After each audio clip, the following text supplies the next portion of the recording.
Mount Everest. The name itself evokes awe. Known as Chomolungma in Tibet and Sagarmatha in Nepal, it's more than a mountain. It's a symbol of ultimate achievement, a challenge that whispers to the soul of adventurers. It's a place of breathtaking beauty and unforgiving danger. Why climb it? It's about pushing limits and discovering what you're truly made of. Everest is deadly. The weather turns in an instant. Avalanches are deadly. This raw nature draws us in. To climb Everest is to confront your mortality. In 1996, this challenge led to tragedy. The 1996 climbing season was set to be a momentous one on Everest.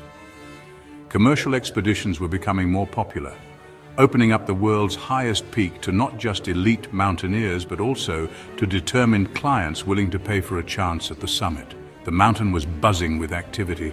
A small city of brightly colored tents nestled at its base. Hopes were high and the atmosphere was charged with anticipation. Multiple teams filled with experienced guides and eager climbers from all walks of life were ready to make their mark. They were journalists, doctors, postal workers, all united by a single powerful dream. Among these teams were two prominent expeditions. One was led by Rob Hall, a respected and highly experienced guide from New Zealand.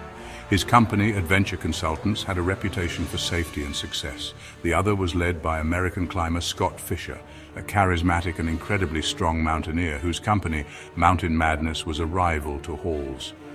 Both men were legends in the climbing community, and both had brought clients who trusted them completely to guide them safely to the summit and back down again. They were the best of the best, preparing to lead their teams into the heavens. But Everest keeps its own counsel. The mountain has a long memory, and it has witnessed countless stories of triumph and tragedy. Every climber who sets foot on its slopes is aware of the risks, but in the thrill of the ascent, it can be easy to underestimate them. The preparations were meticulous, the teams were strong, and the weather forecasts seemed promising. There was a sense of optimism, a feeling that this would be a season of success stories. The climbers went through their acclimatization rotations, getting their bodies used to the punishing altitude, their eyes fixed on the ultimate prize waiting for them far above.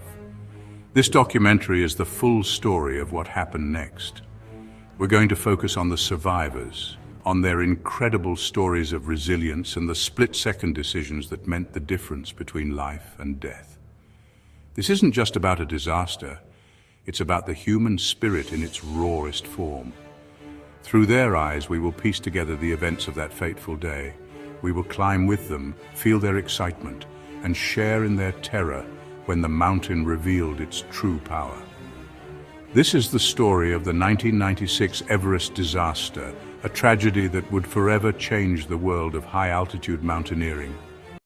By early April 1996, Everest Base Camp was transformed into a sprawling temporary city. A vibrant mosaic of colorful dome tents spread across the Khumbu Glacier, a testament to human ambition. The air crackled with nervous excitement as climbers gathered for their shot at glory. For the Adventure Consultants and Mountain Madness teams, this was their new home. Rob Hall and Scott Fisher had established self-contained camps, complete with mess tents and communication hubs. Everything from cooking gas to high-tech gear was carried up by yaks and porters. Acclimatization began, adapting to the oxygen-starved environment. The Sherpas, the backbone of every expedition, fixed ropes and guided climbers. In this vertical city, camaraderie mixed with competition as teams watched each other closely, united by the summit shimmering above. At the heart of the 1996 story were ordinary individuals driven by an extraordinary desire. Rob Hall's team included John Krakauer, a journalist reporting on the commercialization of Everest. There was Doug Hansen, determined to summit after a previous attempt. Yasuko Namba aimed to be the oldest woman to complete the 7 summits. Beck Weathers sought escape in the mountains. Scott Fisher, a mountaineering rock star, led his Mountain Madness team. His guide was Anatoly Bukriv, a world-class climber. Sandy Hill Pittman broadcasted her climb, bringing media attention. Each had their own reasons, trusting their guides, Hall and Fisher, to lead them to the top and back safely. Their shared destiny would be tested in the death zone. Before Everest's upper reaches, climbers faced the Khumbu icefall. This chaotic, moving river of ice is a maze of seracs and crevasses. It's one of the climb's most dangerous sections. The icefall moves daily, groaning as house-sized blocks shift. Crossing it is a deadly game. Sherpas lash ladders to bridge crevasses. You clip in and step onto swaying rungs above a bottomless void surrounded by unstable ice. The constant cracking is a nerve-wracking reminder. Climbers move early when the ice is frozen. Multiple icefall trips were needed for acclimatization. Each passage was a risk. Even the best guides can't control the mountain. Luck plays a role. This constant danger takes a mental toll. By late April, teams had established camps and felt strong. Back at base camp, they gathered strength for the summit. The waiting at base camp was difficult. The final push to the summit is a race against time during a brief period of good weather. This is the summit window. On May 9th, the forecast arrived. Calm, stable weather. This was the green light. The energies shifted instantly. It was time. They would climb through the night, aiming to reach the summit around midday on May 10th. The final push began, leaving the comfort of Camp 4. It's a desolate wasteland where the human body is actively dying. They moved as a long, slow-moving line of headlamps. This was it. The culmination of years of dreaming, training, and sacrifice. The summit was just a few thousand vertical feet away. The mountain seemed to be welcoming them. Everest's south ascent route includes key landmarks. One is the balcony, a small area at 27,600 feet. On May 10, 1996, the balcony became the first sign that the day's schedule was unraveling. A traffic jam formed, forcing climbers to wait in the cold. Crucial time was lost. Higher up, the Hillary step had not been fully secured. This caused a significant bottleneck. Climbers were exposed to the elements, burning through oxygen. The delays pushed their summit time later, closer to the danger zone. Despite the delays, the climbers pushed on, their summit fever overriding the warning bells. The clock was ticking, setting the stage for disaster. As the morning wore on, more subtle but equally worrying signs began to appear. The clear weather that had blessed their early ascent was starting to change. High, wispy clouds began to gather around the summit, a telltale sign that the weather system was shifting. Down below, this might just mean an overcast afternoon, but up here, above 28,000 feet, it was an ominous warning. The mountain makes its own weather, and it can change with terrifying speed. The experienced guides, Hall and Fisher included, would have noticed this. Yet the push to the summit continued, driven by the immense momentum of the expedition. The physical toll on the climbers was also becoming alarmingly clear. The altitude, the delays, and the exertion were breaking people down. Beck Weathers, the pathologist from Texas, began to suffer from severe vision problems. The high altitude was affecting his recent eye surgery, leaving him nearly blind. He was forced to stop, told by Rob Hall to wait for him to return from the summit. Others were showing signs of extreme exhaustion and the early stages of cerebral edema, a life-threatening condition where the brain swells due to altitude. Scott Fisher, normally a powerhouse of strength, was also struggling, moving much slower than his usual pace, a fact that worried his team. The most critical warning sign was the clock. One by one, climbers reached the summit, but they were arriving dangerously late, well past noon, and even after 1 p.m., John Krakauer summited around 1:15 p.m. and began his descent almost immediately, concerned by the time and the state of his oxygen supply. But others, arriving later, lingered to celebrate their hard-won achievement. Rob Hall himself, guiding his client Doug Hansen, did not reach the summit until well after 2 p.m., the absolute final turnaround time he himself had set. This decision to push on to help his client realize his dream would prove to be a fatal mistake. They were standing on top of the world, but they were trapped. By the time the last climbers reached the peak in the mid-afternoon, their window for a safe descent had all but closed. The gathering clouds were no longer just wisps. They were coalescing into a thick, dark blanket that was rising up the sides of the mountain. A storm was brewing, and it was about to unleash its full fury on the exhausted, oxygen-deprived climbers who were still scattered across the highest, most exposed ridge on planet Earth. The excitement of the summit was about to turn into a desperate fight for survival. On Everest, rules are lifelines, and the most important is the turnaround time. This is a predetermined time to turn around no matter how close to the summit. Passing that deadline is gambling with your life. For Rob Hall's team, that time was 2 p.m. sharp, a rule he had enforced strictly. But on May 10th, 1996, something was different. The summit fever had taken hold. Climbers were reaching the top well past noon. The real crisis point came with Rob Hall himself, who made a fateful decision. He chose to help Hansen push on, ignoring his own rigid safety rule. They reached the summit at 4 p.m., 2 hours after the turnaround time. They had broken the cardinal rule, and on Everest, the mountain always collects the debt. As the last climbers left the summit, the mountain unleashed its power. A full-blown blizzard materialized, the temperature plummeted, and hurricane-force winds ripped across the ridges. Visibility dropped to zero, a complete whiteout. For climbers high on the mountain, it was a nightmare. The fixed ropes became their only connection to safety in the blinding chaos. The descent became a desperate scramble for survival against an unseen enemy. The mountain was trying to kill them. Trapped in dangerous locations were Rob Hall, Doug Hansen, Scott Fisher, and a larger group navigating back to Camp 4. The climbers were at the mercy of the storm's fury. Disaster was happening. Decisions made now would determine who lived and who died. Just a few hundred meters from Camp 4, the descending climbers became hopelessly lost. The storm's whiteout obliterated the landscape. The route back was impossible to find. They were wandering blind on the South Col, a vast plateau at nearly 26,000 feet. They were so close to safety, yet it felt a million miles away. The group included Beck Weathers, nearly blind, and Yasuko Namba, physically spent. Guides Neil Beidelman and Mike Groom tried desperately to lead them. They stumbled in the darkness, shouting over the gale. Their energy was fading and hypothermia was setting in.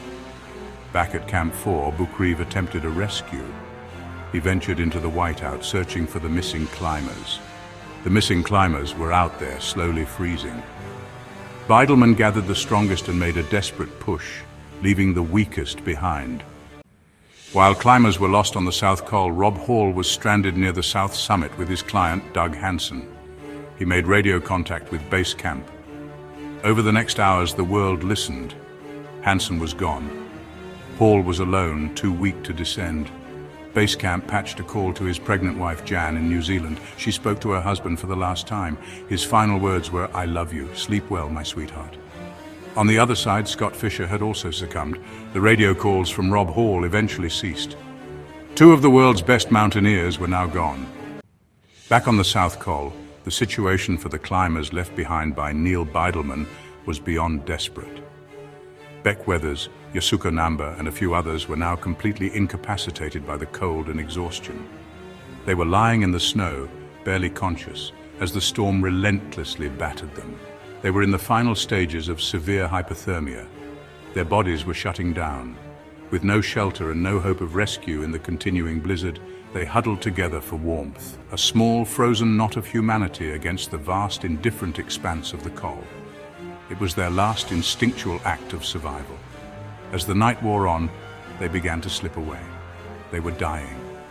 The group was written off as a lost cause by those in the relative safety of the tents.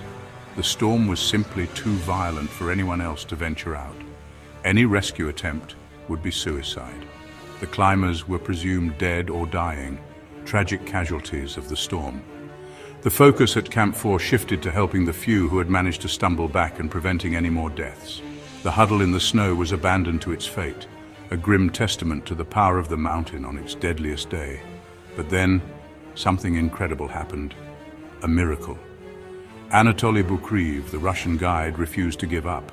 After a short rest to warm himself, he went back out into the teeth of the gale. He was a man possessed, driven by a duty to find the climbers from his team. Following the faint tracks left by Beidelman's group, he finally stumbled upon the huddled climbers. He found Sandy Hill Pittman, Charlotte Fox, and Tim Madsen. He was able to physically drag them, one by one, back to the safety of the camp. But he reported that Beck Weathers and Yasuko Namba were beyond help, their bodies encased in ice, as good as dead. The night was a blur of chaos, courage, and loss. Bukreev's heroic solo rescue effort saved 3 lives that would otherwise have certainly been lost. But for the others left in the snow, the night was their last. Yasuko Namba, who had stood on top of the world just hours earlier, perished in the cold. And Beck Weathers, the Texan pathologist, lay motionless in the snow, given up for dead by his rescuers. The disaster had reached its terrible climax. The storm had done its work, leaving a trail of devastation across the roof of the world. But the story was not over. The mountain was not yet done with Beck Weathers. The morning revealed a landscape scarred by the storm. The survivors at Camp 4 were battered and grieving, having lost friends and leaders. Climbers left for dead, like Beck Weathers, were considered lost causes. The focus shifted to getting the living down the mountain. Late in the afternoon, a figure appeared, Beck Weathers. He was covered in ice, his face blackened by frostbite. After nearly 24 hours in the blizzard, he had woken from a hypothermic coma. Remembering his family sparked a fire in him. Guided by instinct, he stumbled toward camp. His arrival was a miracle, but he was in critical condition. Beck Weathers' battle for survival was far from over. For the survivors, getting off the mountain was almost as harrowing as the storm itself. The descent from Camp 4 is a long and dangerous journey. For the injured and exhausted, it was a supreme test of endurance. John Krakauer described the descent as a slow, painful procession of broken people haunted by what they had just witnessed. The climbers helped each other, finding solidarity in their shared trauma. Guides and Sherpas risked their lives to assist the struggling climbers. The mountain was littered with bodies, a stark reminder of the price of failure. Beck Weathers' evacuation is one for the ages. Left for dead, he survived again, and a team assembled to get him down. A Nepalese pilot undertook a daring high-altitude rescue, pushing his helicopter to its limits. Against all odds, the man left for dead 3 times was finally off the mountain. In just 2 days, 8 climbers, including Rob Hall, Scott Fisher, Yasuko Namba, Doug Hansen, Andy Harris, and 3 from the Indo-Tibetan Border Police, lost their lives on Everest. The survivors paid dearly. Beck Weathers lost limbs and his nose to frostbite. Others suffered life-altering injuries. But the deepest wounds were psychological. Survivors' guilt, grief, and trauma that would never fully heal. The disaster ignited fierce debate about Everest's commercialization and the ethics of guiding inexperienced climbers into the death zone. The triumph of reaching the summit was overshadowed by tragedy, forever changing those who returned. The 1996 disaster became a dark legend, a cautionary tale about the true cost of ambition on the world's highest peak. Its lessons echo in every expedition that followed. The aftermath was a blur of shock, grief, and media frenzy. Families mourned loved ones lost to the mountain, many with no bodies to bring home. Survivors like Beck Weathers endured grueling recoveries, their bodies and spirits forever marked. Survivors' guilt haunted those who lived as they struggled to make sense of split-second choices and devastating loss. The deaths of Rob Hall and Scott Fisher shook the climbing world, proving that even the best are not immune. The story became a global phenomenon, sparking debate and introspection within the mountaineering community. Everest's shadow grew longer, its lessons impossible to ignore. The 1996 disaster forced Everest expeditions to change. Strict turnaround times became non-negotiable. Safety protocols were overhauled. Rope fixing, communication, and client empowerment were prioritized to prevent deadly delays. Anatoly Bukhriv's controversial rescue sparked debate about a guide's true role in the death zone. The tragedy didn't stop climbers, but it instilled a new respect for the mountain's dangers. Every climber now ascends in the shadow of 1996, learning from its hard lessons. On Everest, the summit is only halfway. Getting down alive is what truly matters. Why do we still climb Everest, knowing the risks? Because the mountain calls to our deepest need to test limits and seek meaning. The 1996 disaster didn't end the dream, it made it more sobering, more real. Everest remains as dangerous as ever, but our approach has evolved. Better gear, forecasting, and respect for the mountain's power. The story of 1996 is a lesson in humility and the razor-thin line between ambition and hubris. It reminds us that even the strongest can fall, and that the mountain always has the final say. We climb with the memory of those lost, seeking not just the summit, but a deeper understanding of ourselves. Everest is an unforgiving dream, irresistible, perilous, and forever a test of the human spirit. The legend endures, shaping every step taken on its icy slopes. The 1996 Everest disaster is more than history. It's a myth, a warning, and a mirror for our own ambitions. Stories of survival and loss resonate far beyond mountaineering, asking what we're willing to risk for our dreams. The lessons of that day are etched into Everest's ice and every climber's memory. Veteran guides pass the story to new climbers, saving lives as its echoes warn of danger. The sacrifice of those lost was not in vain. Their story has helped countless others return home. For every summit there is a shadow, reminding us of the price paid. The echoes of 1996 will forever haunt the summit, a permanent part of Everest's legend.